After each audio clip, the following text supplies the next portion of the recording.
జై జగన్మాత. చూశారు కదా, ఈరోజు మనము జగన్మాత మహాతల్లి ఆత్మార్పణ దినం అంటే రోజు సందర్భంగా ఎంతమందికి మనం ఆకలి తెచ్చాము లైవ్లో చూశారు అందరు మీరు.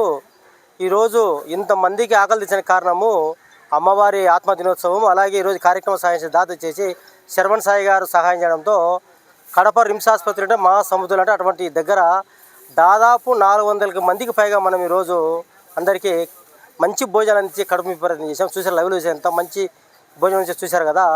మేమందరినీ ఒకటే కోరుకుంటున్నాము, మీరు ఏదైనా సరే పుట్టినరోజులు, పెళ్లి రోజులు, పెద్దవాళ్ళ జ్ఞాపకాల సందర్భంగా ఏ కార్యక్రమం సరే మీరు పేదవాళ్ళకు కడుపు నింపాలంటే గినా ఈ రిమ్స్ దగ్గర మీరు ఈ భోజనాలు అందిస్తే గినా మనం ఎంతోమందికి ఆకలి తెచ్చడానికి అవకాశం. ఎందుకంటే చాలామంది ఇక్కడ భోజనాలు దగ్గర ఇబ్బంది పడుతున్నారు. ఎందుకంటే దాదాపు ఒక 10 నుంచి 15 కిలోమీటర్ కడపకి వెళ్ళాలి, భోజనాలు దొరకడం లేదు. కాబట్టి ప్రతి ఒక్కరు ఈ విషయాన్ని గమనించి మీరందరూ శ్రీ వినాయక సపోర్ట్ చేసే కినా ఇక్కడ ఉన్న వాళ్ళందరికీ ఆకలి ప్రయత్నం చేస్తున్నాం. ఈ గొప్ప కార్యక్రమం సహాయించిన దాత శర్వణ్ సాయికి, వాళ్ళ అమ్మ నాన్నగారికి ఆ అమ్మవారి ఆశీస్సులు ఉంటూ నిరంతరం ఇటువంటి కార్యక్రమం సపోర్ట్ చేసుకుంటున్నాం. Thank you sir, thank you. జై హింద్, జై భారత్.